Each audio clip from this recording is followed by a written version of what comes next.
Good morning and welcome to Mornings on Main Street for this Wednesday, the 17th of May. I'm your host, Stefanie Miller. We have a great show in store for you today, so thanks for stopping by. We start off this morning by learning about a tiny house community being built in Clarksville, Tennessee. It's being done by Judy's Hope Foundation, and this morning we get to hear from the founder on why this was put on her heart to create and who it's going to help. After that, we're back in Pulaski talking once again with the president of the Giles County Historical Society. He's sharing with us this morning the renovation project happening now at one of the historical homes in the area. And then we revisit Star CrossFit. It's a workout that's too good not to check out again. But first, let's get a check of our headlines. The closing of Dickson County's pool at J. Dan Buckner Park this summer is already having an impact on summer activities. Now, the closing was decided after inspectors found deficiencies there on the site. The state inspected the pool in late March, and according to officials with the city's Park and Recreation Department, it determined that it would not issue a permit to allow the facility to operate. You can read more about the closing and what future plans have been thrown out by visiting DixonPost.com. Happy 40 years to the Mount Juliet Help Center. The nonprofit assistance organization for Wes Wilson celebrated its 40th anniversary recently. Now, hundreds made it out to this celebration. In 2022, get this, they helped 1,437 families there at the Mount Juliet Help Center, and more will be helped during the 5th annual Summer Food Program, which runs from May 30th through July 22nd. Read more by heading to thewilsonpost.com. The City of Fairview's 12th annual July 3rd celebration at City Hall is going to be more than just fireworks this year. The city will be honoring local veterans and active military during the celebration. Richard Ross, who is the City Community Relations Coordinator, is asking for photos of Fairview area veterans or active military to be submitted by Friday, June 2nd, to be included in the slideshow. Now, do you have a photo or do you know someone who would like to submit a photo? We'll get all the details to where you can send the pictures by going to mainstreetfairview.com. All right, let's head over to our friends over at Tennessee Valley Weather to see what is in store for us over the next couple of days outside. Let's see what they have to say.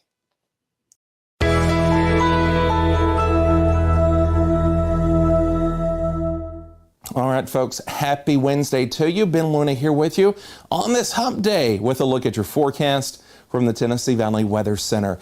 Across the area today, we've got a few thunderstorms far to our south. The mid-state should be looking okay as we transition through this Wednesday with predominantly dry weather from the Kentucky line down to the Alabama border.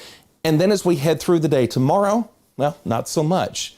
It's that time of year. Get ready for more changes. In the meantime, outdoor plans as we head through this afternoon and evening do look dry across the area.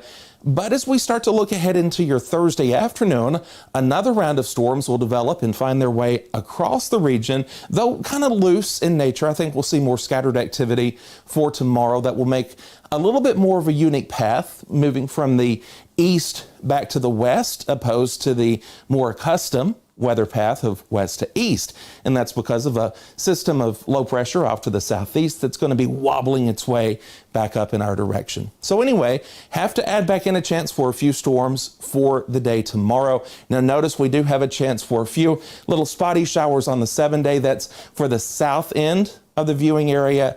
I really think the entire mid-state region is going to be looking okay for today. Tomorrow, though, keep the umbrellas close by. Friday into Saturday, it's going to be a soggy period. Another low pressure system works its way into the region, producing showers and storms. Will dry out, though, on Sunday, with temperatures staying fairly comfortable, mid-70s across the area, at least into early next week. Thank you for watching this update. I'll leave you with a final look at the forecast. Hope you have a blessed Wednesday, and we'll talk to you soon. I am with Karen Power. She is the founder and creator of Judy's Hope, which is being built, as you can see, right behind us. So she's going to tell us all about what's happening right now and what's to come. So first off, Karen, thank you. Thank you. Thank you for being interested in sharing about what we're doing out here. 100%. You know, I feel like those who are in maybe the Clarksville, Montgomery County area, you know, you've heard of Judy's Hope or gotten word, you know, this is kind of that transitional transitional housing Right. for women who are taking that next step. Can you share a little bit more with us? Sure. So we are a second step housing. So a woman that maybe has come to the safe house and needs a place to go. She needs to know she's got somewhere safe to land so she doesn't feel like she has to go back to where she was or choose homelessness. So our housing is for women who are ready to be on their feet, to secure employment. And once they secure employment, we'll help, or as they're doing that, we'll help be their support system. They'll be doing group studies together that will be biblically based. And they'll also have the chance to meet with social workers or counselors, mentors. We are hoping to bring mentors into our community as well from the Clarksville community. And so while they're here, they have this safe place, 11 acres in the middle of downtown Clarksville, where they can breathe, but also focus on having that goal of independent living, securing the employment they need to sustain themselves. You know, so often you hear of different things like this being started. Like, how did it get going? Where did that idea come from? This is kind of your brainchild. This was on your heart. Share that part with us. Just several years ago, looking at the blessings that God had surrounded my family with. I know we're not special. We don't do anything special or different than anybody else. And we just wanted to be able to, I just asked God, you know, what is it, God, that you're asking me to do? He reminded me that He doesn't bless us for us to keep those blessings. Instead, He blesses us to bless others. And as I pondered it, He kept me restless. And He, over the weeks and even months, He led me to this idea. So, yeah. This is, I mean, what you have here already. So you're seeing some video. You see 4 houses that are, you know, you have those going up right now. What is the goal? So the goal right now on our first phase, we'll have our community center, which is we're standing on the porch of, where the women will have a full kitchen to cook together, do community meals. They'll have a computer nook. Our executive director, case manager will have offices in here. And then we're building 8 tiny houses to begin with, 4 for women without children and 4 for women with up to 3 children. We'll have a playground, raised garden beds, a walking path, so that the women that do come can have peace here. And then as we grow and we know, okay, we're doing the right thing, our programming is working, women are seeing success, then we have the ability to build up to 23 tiny houses here. And so we'll take steps and do kind of 8 at a time, so to speak, or I guess it would be 7 on the last phase. But yeah, so that's our goal. And the setting is stunning. So, you know, you're seeing that, you're looking around and you're seeing the trees, and this is just very secluded and it's just a beautiful spot. Correct. How is this being made possible? Because, I mean, you can't obviously do it alone. Right. Who has helped out? There are so many people that I can't list them all. We have had so much in-kind work, from the development of our land to plumbing, hanging the siding on the buildings.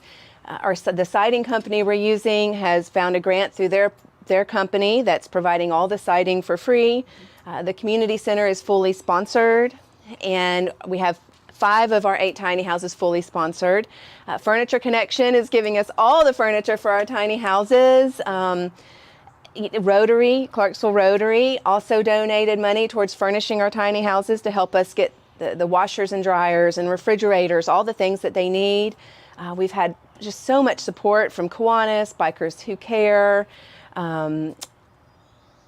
just so many people that have really stepped up and just said, hey, we want to help. They've come to us. And so God continues to show us that He is bringing the people in, and we're just continuing to say thank you. Were you surprised? Have you been surprised? Because again, you put it out there and all of a sudden people are coming to you. What was that feeling like for you? It's humbling. It's amazing to see so many people that want to help. I think there's so many of us that want to make a difference. We just don't know what to do. And when somebody sees, hey, I can step in and I can donate, 84 Lumber donated our windows. I mean, every little piece, you know, and every little thing that's donated is really going far for us. And so, yeah. And speaking of those donations, something that I find to be incredibly unique and a blessing to the women that will be coming in here when they take that next step, that third transition, I guess, that step out of these houses. What do they get to take with them? They'll get to take every piece of furniture in their tiny house, from the dishes to the towels to the sheets to the bedding, couches, dinette sets, mattresses, everything, because we know it is expensive to set up house. It's expensive to be able to pay for your first down payment for to rent somewhere. And so And especially for children coming out of transitional phases, they typically don't get to take their stuff with them, and they lose everything. And so if they get to have their own stuff in these tiny houses, then they feel comfortable. They feel like this is mine, and there's a security in that. For any single parent out there, and that's mom or dad, you know, if you're doing it alone, we talked about both being raised by single moms. Right. Right. What you don't know, if I knew then what I know now, Yeah. I mean, Yeah. that struggle is real for single parents. You It don't is. have that person to lean on. It is. It is. Do you ever think about that or did you think about that during the beginning process of this, or do you I still did. think of it? I did. My mom, had 3 children. My sister was a paraplegic, and she was in the hospital so much that my mom couldn't work. We thankfully had my dad and my grandfather supporting us, but as we went through and I was thinking, well, what can I name this? I thought of the legacy that my mom left of staying strong and loving us no matter what, and being there for us and providing our security. And I thought how many women don't have the support system my mom did. And so, yeah, it just kind of led me to, you know what? She passed away almost 10 years ago. And so I'm able to just, every time I think of it, Judy's Hope, I get to think of my mom. I did not know that until that's absolutely beautiful. Yeah. Last question then, for those who would like to still donate to give you money or to help out, how can they do that, and how can they just get more information about what you're doing? We have a website, judyshope.org.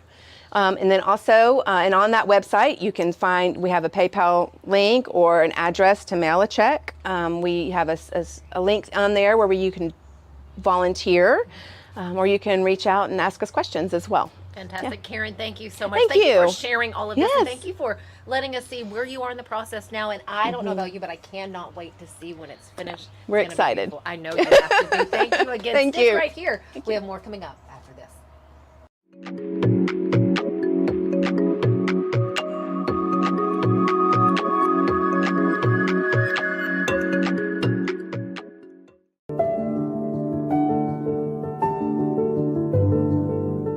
Welcome to the Omni Nashville Hotel. Urban elegance with a vintage touch.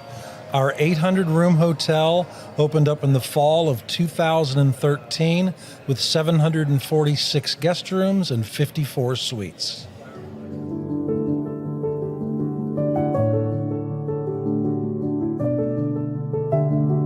You can't see the sights without the sounds.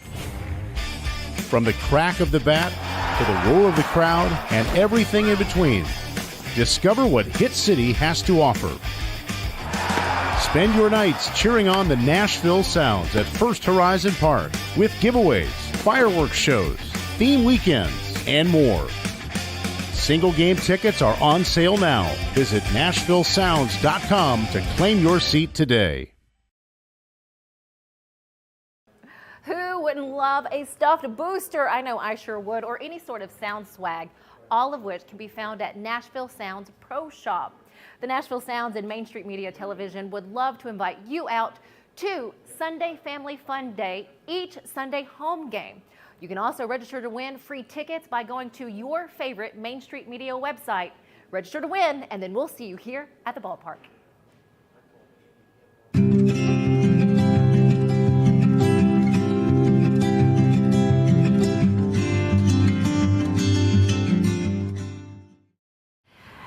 There is such rich history here in Pulaski, Tennessee. To expand a little more on that, we have John Lancaster. He's the president of the Giles County Historical Society. First off, John, once again, thank you for sticking with me because I want to talk about this beautiful home behind us. What is this? This is the Brown Daly Horn House, as it's known historically, because Governor John C. Brown was living here when he became governor of Tennessee in 1870. Then later he moved out, and a couple, Thomas E. Daly and his wife Georgie, bought the house, but it didn't look like this when Governor Brown lived here. It was a 1.5-story sort of Italianate style house. Okay. And Georgie Brown, who was a bit eccentric for her day, wanted a big house to entertain. And so they created this huge Queen Anne style home in 1899 and had it open in 1901 for their 20th wedding anniversary. Aw, well, I love what she did as far as looking at the windows and just what you have here. And has it remained the way she wanted it ever since? More or less. Unfortunately, later, after another family owned the house for about 50 years, the Horn family, the house fell into disrepair. And so when it was purchased in 1979, it became a bank. Okay. And so there were some alterations done to the interior, but a lot of the stained glass is still intact. A lot of the decorative woodwork is still intact. So that's what we hope to do, is bring it back to its former glory in restoring it as a community event center and B&B. With the restoration, how do you preserve some of the originality of a home like this? Well, you just try to keep it as it is, and also some of the, like for example, the floors in some of the rooms we're going to try to refinish, because over the years all the little dimples from high heel shoes and chair mats have damaged it. So if we can bring that back to life would be good. And then putting up wallpaper as well that's more period correct. So you need to put up a sign that says no heels, drop, remove your shoes at the door. Well, we're not going to be quite that bad. No. How much research goes into finding out where the home came from, how it switched hands? What goes into that? Well, you can go back through county records, deeds, court records, wills, also from word of mouth, stories that have been passed down by local families who have lived here, and new families that lived here, etc. So lots of sources. The county archives is a great resource for materials, and we also have a lot of materials with the Historical Society here, especially about families and genealogy. Share more about the Historical Society that we have here in Pulaski. Well, actually, we have a really good historical society, not to be bragging, but I kind of stepped into the shoes of my predecessor. And so since 1974, we've had an active historical society which took over the operation of our county museum, which had closed in 1972. And so in operating it, we have expanded the collection, have lots of wonderful things, not much furniture because we're running out of space now. But we're currently in the back of the downtown public library. Okay. Is there a website that we can continue to track the work that you guys are doing? Well, we're in the process of developing a new website. We have a website that primarily has historical information on it. And the library's been very nice to let us have a page on their website so people can get some information about our organization. Oh, that is wonderful. So now with the house, when do you think it'll be done? We're shooting for July right now. July. Okay, fingers crossed on July. John, is there anything I haven't asked you that you think people would be interested in hearing? Well, I think that the house has been such a fixture of the community that everybody's glad to see something going on here that's preserving it. We've lost so many other wonderful houses in downtown due to growth or just lack of interest in historic preservation. So as a historian and a preservationist, I'm excited that we're able to do this with this property. And the history here is very deep. I mean, we've had a governor live here. We've had 3 mayors of Pulaski live here. We've also had 2 U.S. congressmen live here, a husband and a wife, E.E. Eastlick and his wife Willa, who was the first woman from Tennessee to serve in the U.S. House of Representatives. No kidding. All lived in this house. This is a house that you're going to want to see once it is opened up to the public, once it has been brought back to life, really. Yeah. John, thank you so much. Thank you for the work that you do here for Giles County and Pulaski. We appreciate it. Well, thank you very much. Stick with us. We have more after this.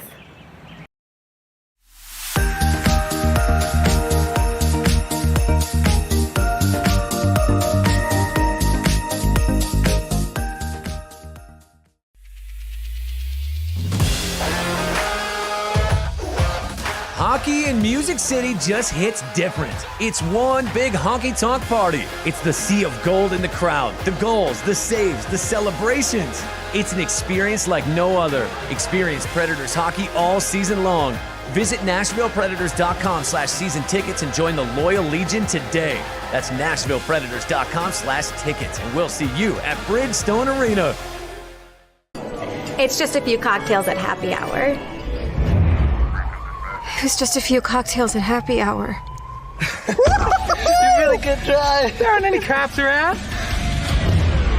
I didn't think there were any cops around. I drink and drive all the time. Sir, you've been in a serious crash. I need you to hang on, okay? Tell me your name, sir. Where you are right now? Tired of hanging lights every year? We get it. That's why Southern Nights is here to help. We install programmable lighting on your home or business so you can enjoy beautiful, customizable lighting all year round. No more ladders, tangled lights, or cold nights outside. We do the work, you do the celebrating. Call Southern Nights today and take the hassle out of holiday lighting forever. For a free quote, give us a call at 931-241-3074 or visit our Facebook page at Southern Nights.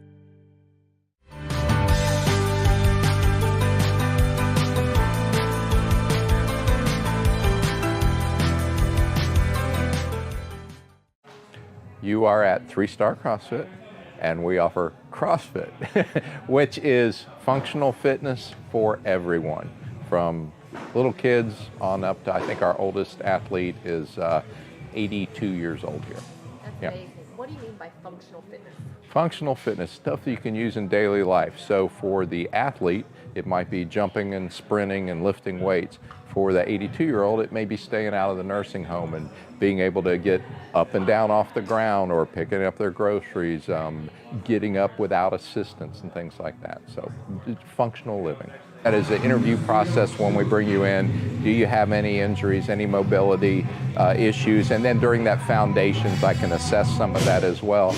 And then all of our coaches are not only have years of experience with CrossFit, but they're also highly certified. We believe strongly in continuing education and send our coaches for their certifications and pay for them to keep them. So all of our coaches are highly certified, always learning, and CrossFit's been around for a while. I was on the front end of CrossFit, and I'm guilty of, at the beginning, it was put more weight on the bar, go harder, and we all had physical therapists and orthopedic doctors and stuff, and CrossFit got the reputation of being dangerous. I think it was the athletes that were dangerous when we were new to it, and over time that has changed an awful lot. And so I feel like I've failed you if you do get hurt here. My goal is longevity and to keep you healthy and get you fitter as well. But I think the magic of CrossFit is the intensity you put forth, not how much weight you put on the bar. So lightweight with a lot of intensity beats heavyweight and hurting yourself for sure. So I would say your body's exactly meant for this. This is what it was meant to do, to move. It wasn't meant to sit on the couch and click a remote or play a video game. It was meant to move. And that's what we're gonna do in here, is we're gonna move. Things from gymnastics to weightlifting to running to riding a bike, and put them into as many combinations as creatively possible, and then try to do them as fast as we can.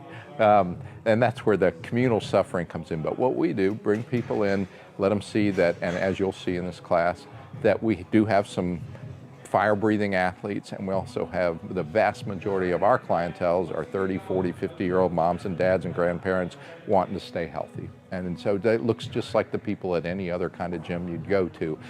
They've just overcome that hurdle. Sometimes it's the barbell, sometimes it's the gymnastics that's scary.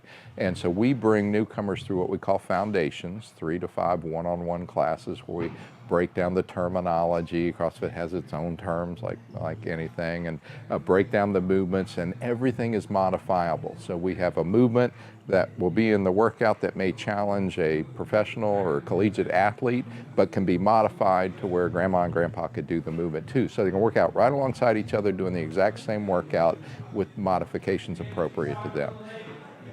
My favorite thing, you asked about that intimidation factor. My favorite thing, and I don't know why it primarily seems to be females, but that have never worked out, never done to any sports or anything before, that will come in and head down and be a little intimidated and all, and after a few days you can see their head up. After a few weeks the shoulders are back, and pretty soon they're strutting in, buying the gear and getting in a competition, and that just really makes my day when I see that. That's my favorite part of the whole thing. So from a weightlifting standpoint, from a deadlift to a clean to any kind of overhead movement, snatch, which if you don't know what that is, that's okay. It's not a problem. Gymnastically, from a push-up to a pull-up to a muscle-up where you start below the bar or the rings and end up on top of them.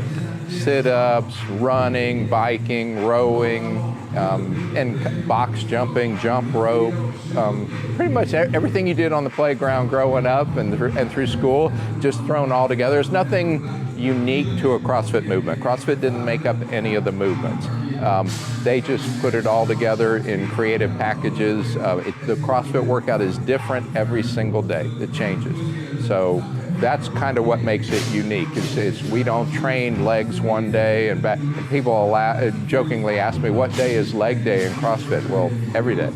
Every day is leg day, and shoulder day, and back day, and everything else, right? So every day is different. It's the same workout all day that day, but every day is different, and that's kind of what makes it fun. Sometimes it's a long grind, sometimes it's a short sprint.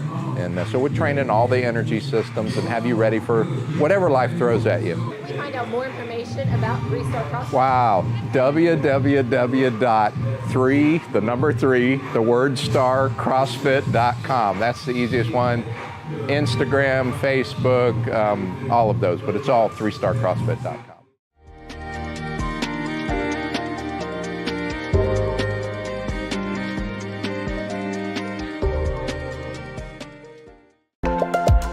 There's a lot to consider when it comes to choosing a Medicare plan. That's where Health Markets Insurance Agency can help.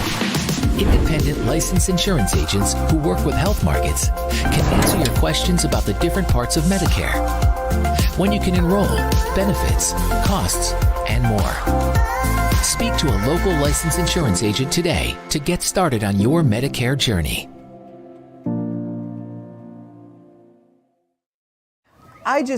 I'm so excited about this new show.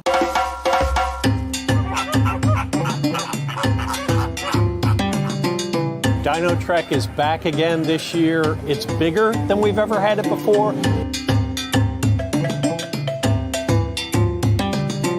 When they're about 5 months old, we'll start seeing them sticking their head out of a pouch, or you might see a foot come out or a tail.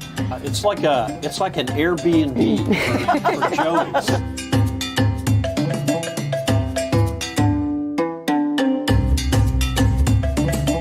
Now, you're not going to see all three of them together because cats in general don't get along unless it's time to get along, if you know what I'm saying. Yeah.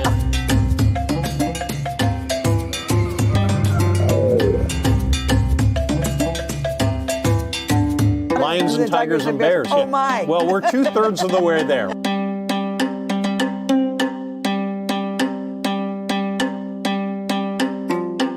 Animals, nature, and fun. That's what we're all about. But during that time, we hope that you also learn something, that you're inspired to want to learn something. What's new at the zoo with Jim Bar 2. Catch At the Zoo exclusively on Main Street Media TV. Check our on-screen TV guide for days and times.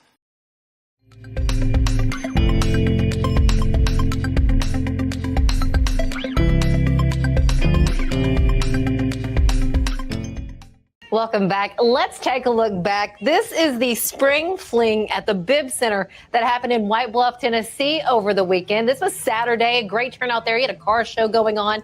You had cheerleaders out there looking to raise money. You know, I'm from White Bluff, and I actually cheered there at William James. It was junior high. It's now a middle school, but it's so cool to see that. They had live music. I'll tell you, all of these towns are having fun events all the time. So be sure to check around and see what's happening in your area.